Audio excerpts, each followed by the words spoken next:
Season 5 is finally over. And as I was hoping to get some closure out of you, because I'm afraid I'm going to have to start tagging this spoiler. If you haven't seen it, you might want to mute. I was kind of worried because I had to make you slap yourself because you were going ape shit about a few hours before the premiere. I had my Trixie plushie with me. I decided to get it, and it helped.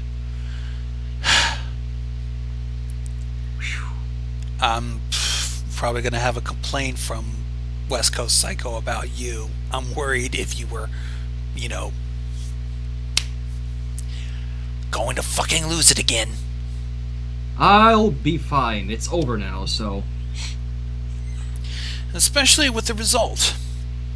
Yes.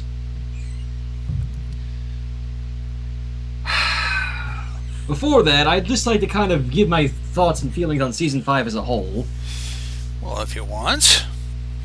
I'd like to say, in all honesty, Season 5 has been one of the greater seasons of My Little Pony Friendship is Magic. Granted, I am not afraid to admit that it had its flops and its faults, and it had its bad episodes, but all in all, it was still enjoyable. I'd say it's like a little under Season 4 in terms of quality, but still, it was very enjoyable.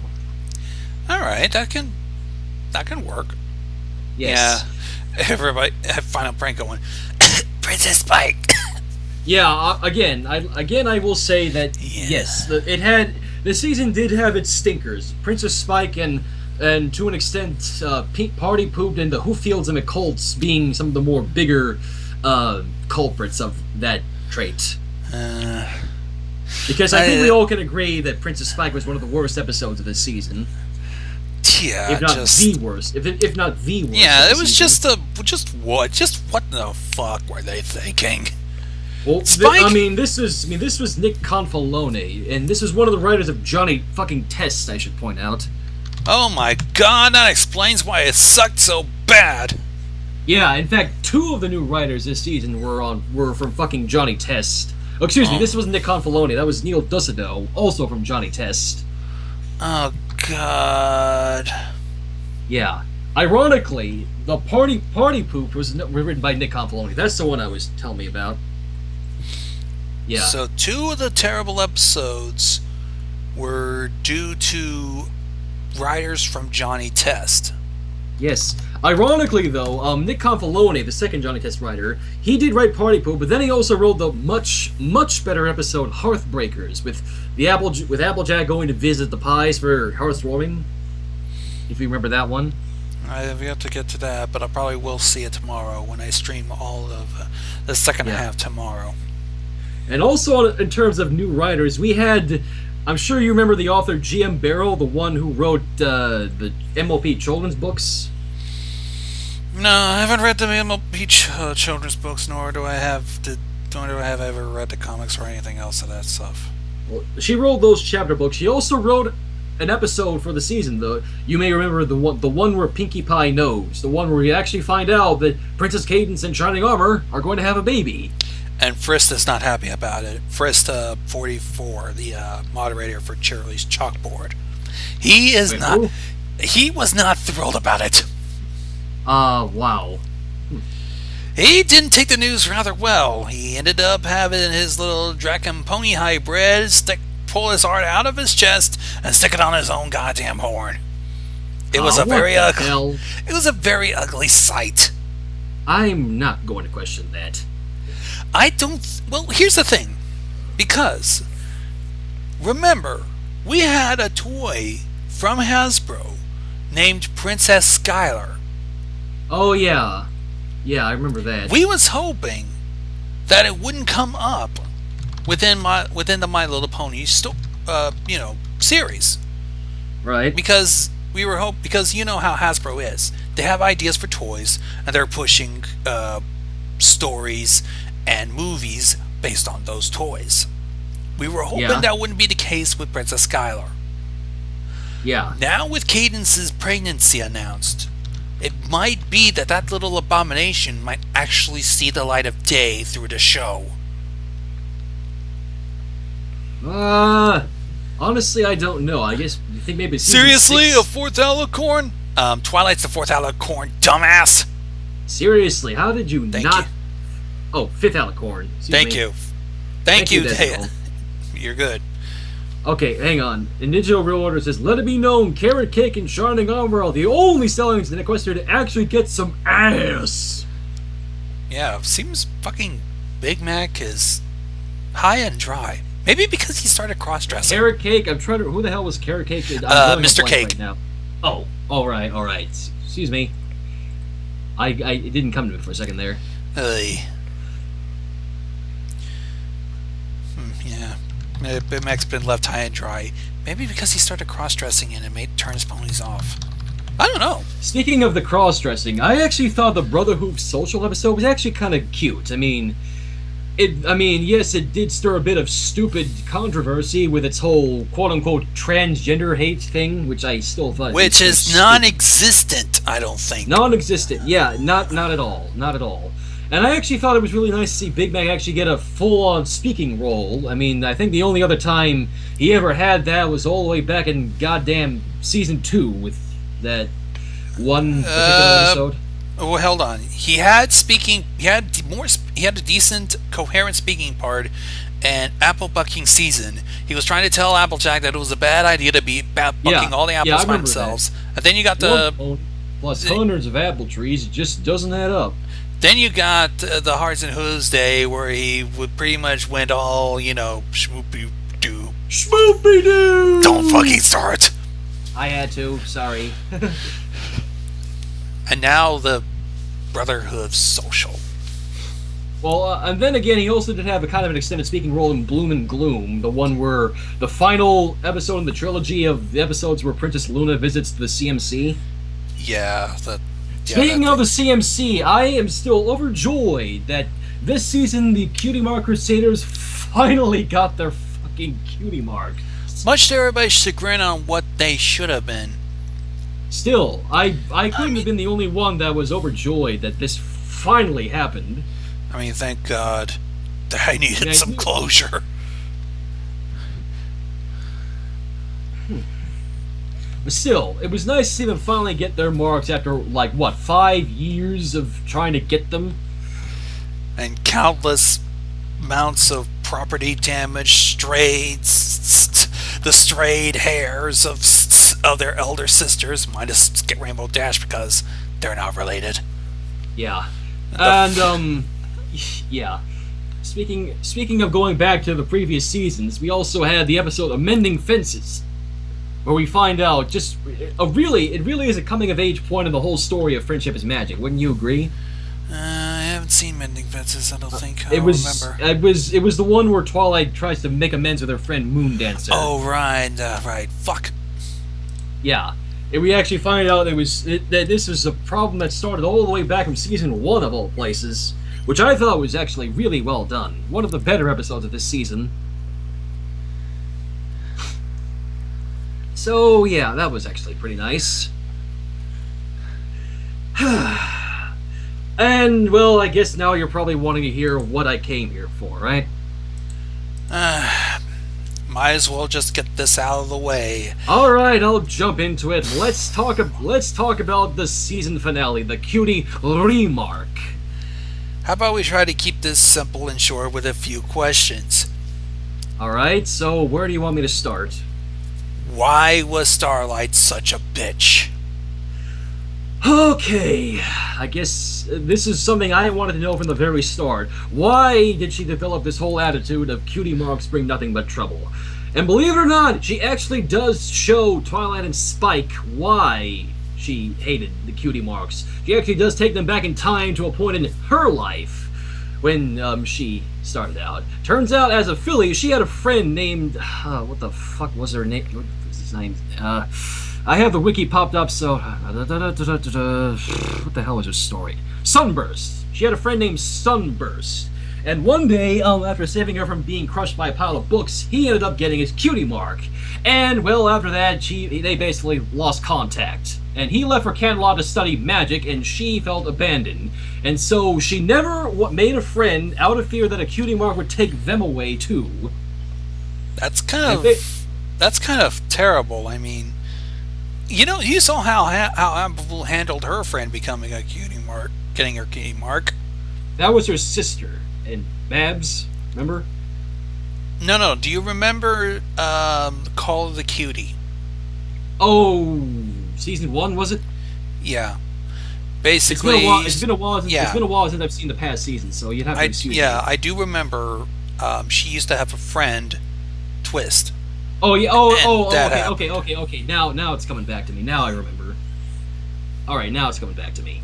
But yeah, I get your point there. I should also point out, just as a bit of irony, the writer of the Cutie Remark, both parts, is actually the same guy who wrote Equestria Girls: The Friendship Games. Believe it or not, Josh Haber. Huh. I guess that explains why we had the bit at the end of the Friendship Games with Twilight suddenly appearing out of nowhere, explaining the time loop thing. Anyways, back to the Cutie Remark. So yes, Starlight developed her attitude of cutie marks for nothing but trouble because her friend got his cutie mark, abandoned her, and she never made a friend again because she thought a cutie mark would take them away from her too. So that's how this whole bullshit started with the village, the principles of equality, stealing others' cutie marks, the works.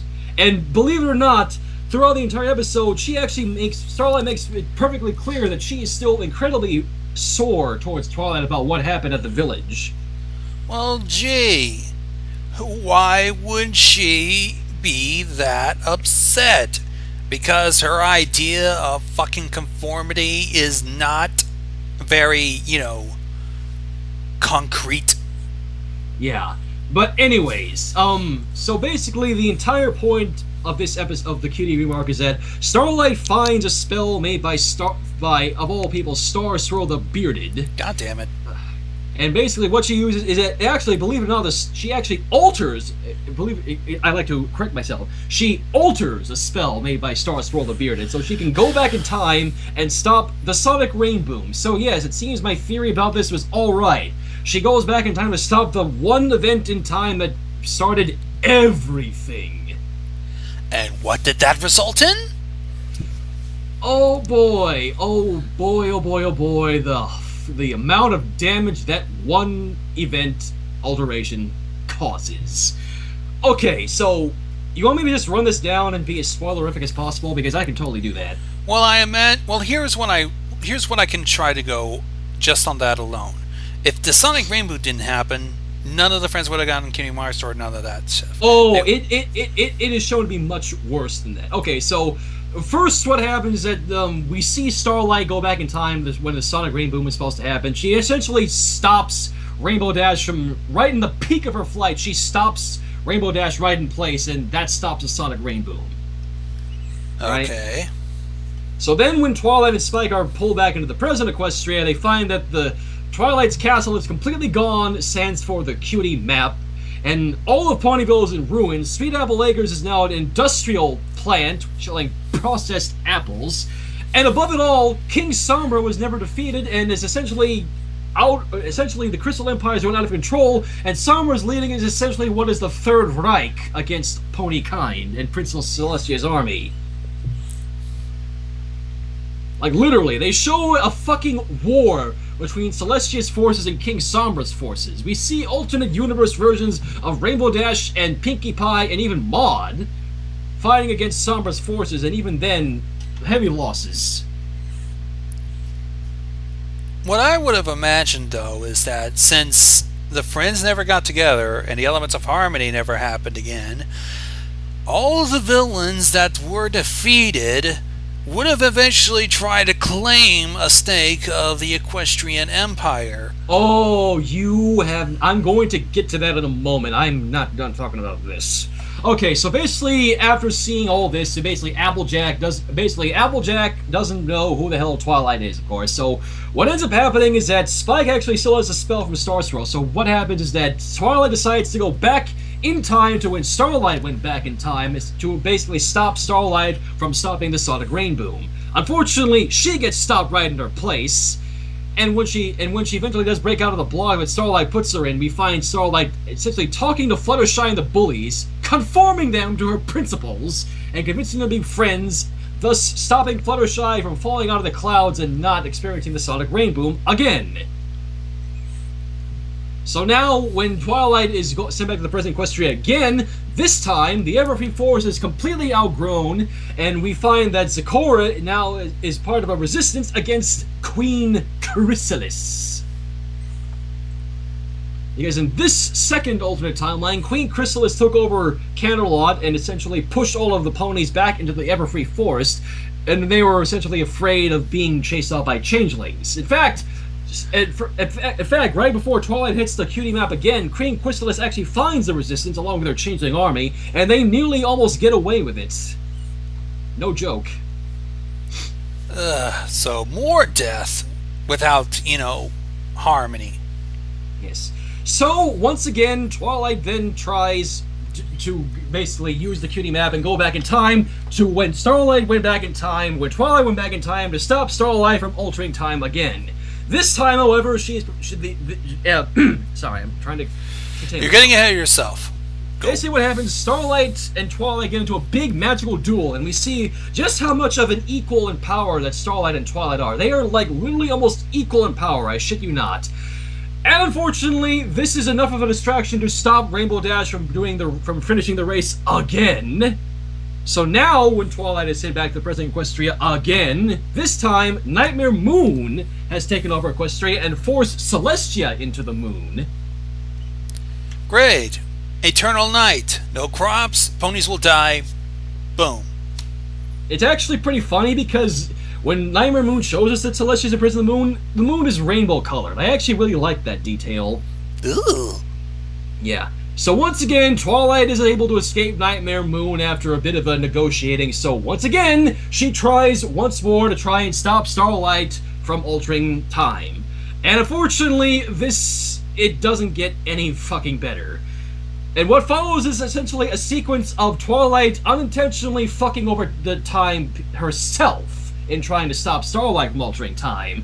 We see several times he tries to stop it. He goes back to several Equestrias where, for example, T-Rex is back and laying waste to Equestria. God damn and it. She tries it again. She goes back to the present Equestria. Discord has taken over Equestria. God damn it. She tries again. Now the Flim Flam brothers are bulldozing everything in Equestria. Okay, now you're just bullshitting me. No, I shit you not. During the montage sequence, she actually goes back to a time in the present Equestria where the Flim Flam brothers have bulldozed everything. I shit you not. Okay, what the fuck? I don't know. So basically, after all this, Twilight finally concedes to Starlight. No joke. That she can't stop Starlight, but Starlight can't stop her from trying. So this time, she actually manages to get a hold of Starlight as they get sent back in time. And this time, they get pulled into Equestria where there is literally nothing, where Equestria is literally a wasteland. A wasteland? And Twilight explains that this is what happens when you don't have the main six being friends. Unfortunately, Starlight, being as arrogant as she is, refuses to believe it, and she again blames Twilight for ruining everything in her life. Oh, come on. So yeah, even with the truth, she still refuses to admit that she did wrong. That fucking dumb bitch. So once again, this leads into Starlight revealing the whole thing with her friend Sunburst and how she felt she couldn't make another friend because she thought Cutie Mark could take them away from her. So once again, they go back to Cloudsdale where the Sonic Rainbow is supposed to happen one last time, but Starlight then plans to make sure Twilight can't stop her again, so she prepares to basically rip the spell scroll so that Twilight cannot alter time again. And well, this is the part where it was kind of a dead giveaway. Twilight finally manages to convince Starlight to listen to her, and as she's distracted, the rainbow goes off unhindered, and then... Everything returns to normal? Yes, thank God. So essentially what happens, Starlight takes Twilight to... Twilight gathers a council of the rest of the main six together to discuss what happened. Starlight admits to her faults. Actually, believe it or not, Applejack... Basically, Twilight tells her friends of how powerful Starlight is with, altering time, ripping other opponents' cutie marks off of them, her silver tongue, and even their friends agree that they can't just let her go off on her own with that kind of power. Okay, so what now? Twilight decides to take Starlight under her wing as her student to help her learn about friendship and make Equestria a much better place. They didn't lock her up in jail or annihilate her? No. You thought that with all that she done, she wouldn't even be deserving to live. Well, the way I see it is that she has very much left to learn. Like, even if she did apologize to those that she wronged, she even did go back to her village and apologize to everybody she wronged there. Even if she did apologize, she still has much to learn. I will admit that all the damage she tried to cause is kind of inexcusable.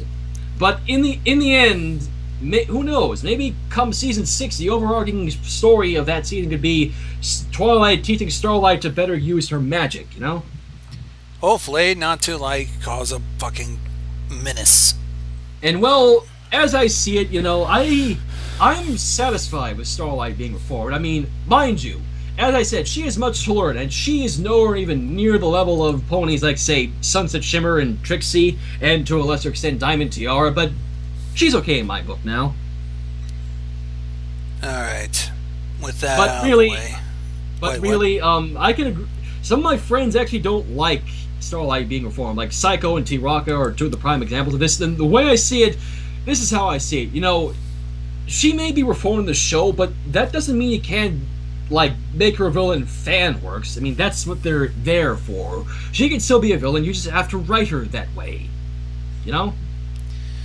Yeah, but I wish she would have gone with a better punishment than, well, since you've done a whole lot of horrendous stuff, we're going to make you our friend. I wish there would have been a little bit more of a punishment that says, this was wrong, and this will make sure that this shit will never happen again. Still, like I said, there's always fan out of works to keep Starlight a villain. I mean, I know I have my plans for her with the elements of insanity, and, like I said, maybe season 6 will come around and we'll see just how much Starlight can really change, so, yeah.